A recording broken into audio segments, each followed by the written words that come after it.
What is up, fellow parents? This is just going to be a quick video on video games and parenting. I'm going to preface this by just giving you a little bit of my background. I have 3 children. I used to work for about 4 or 5 years. I worked with adjudicated delinquents, kids that had gotten in a lot of trouble. And I've coached several sports for several years. So I've worked with plenty of youth, and I've also worked with plenty of parents, and I've seen what goes on. With that said, okay, so we've got a lot of video game play going on, and I think a lot of times parents, one of the dilemmas we run into is we say, well, I want to take the video games away, but in 2020, 2023, whatever, so much of the social interaction that is the norm with youth is through the video games. All right. So, to tell your kids, go outside, get off video games, whatever. When we were young, that would create social interaction with our peers, right? So it was beneficial to us. But today, if you kick your kids out of the house, one of the problems you run into, there's no other kids outside.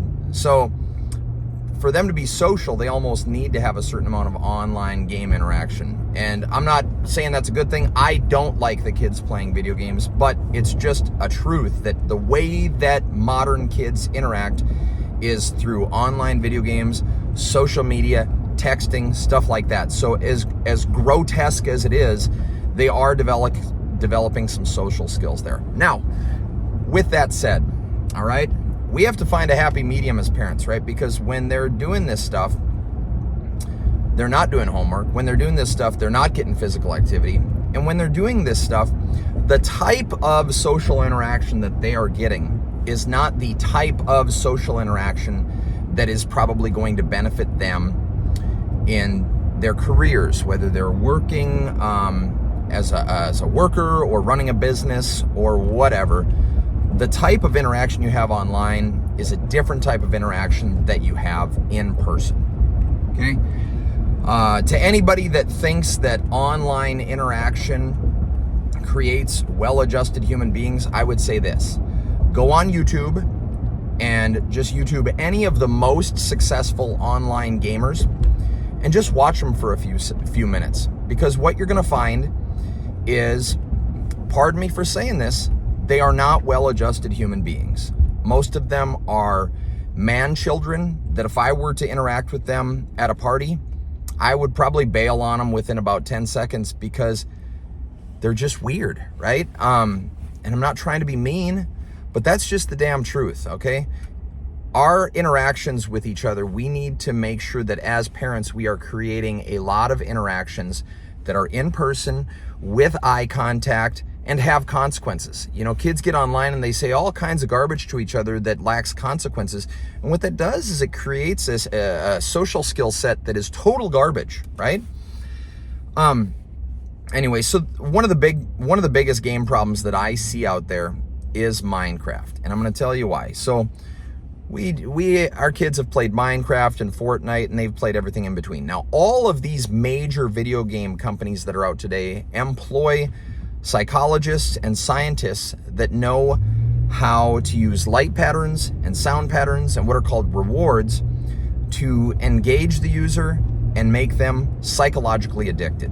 And that's why when your kids get off video games, if they're playing an old retro game, like let's say you put them in front of Pac-Man and it's time to be off Pac-Man, when they get off, they might be a little sad, but if they get off one of these modern games like Minecraft, a lot of kids go into a rage, okay? They are absolutely borderline nuts.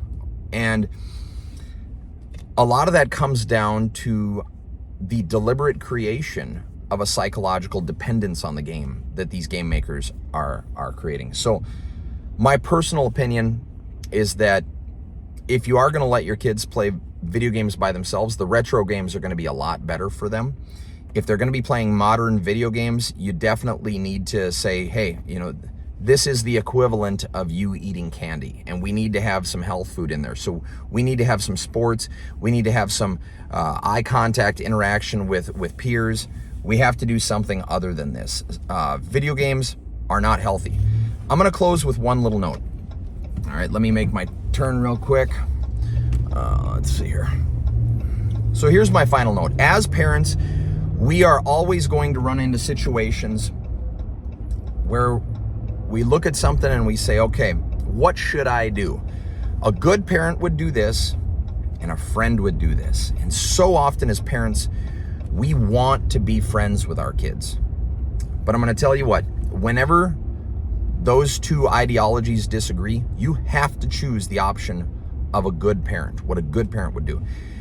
And I'm going to tell you the long-term thing, okay?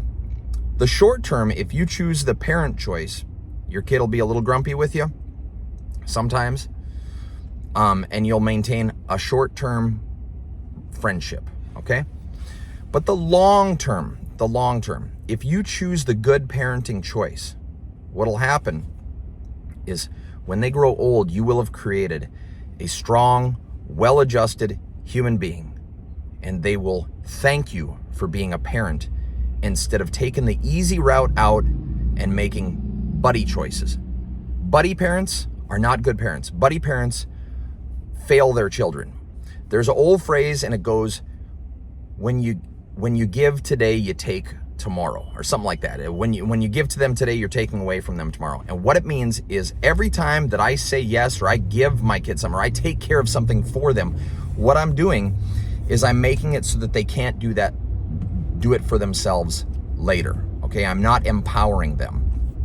And it goes the same with giving them something that they shouldn't be having at a constant pace. When you say yes to them today to hours and hours and hours of video games, what you're doing is you're taking from their future, and you're doing it for your own benefit so that you can feel good, or so that you can basically use the video games as a babysitter. All right? A normal parent is going to have kids that are angry at them sometimes. Swallow that pill and look to the future and realize that 15, 20 years from now, your kid is going to thank you. I promise you. All right. Have a good day, guys.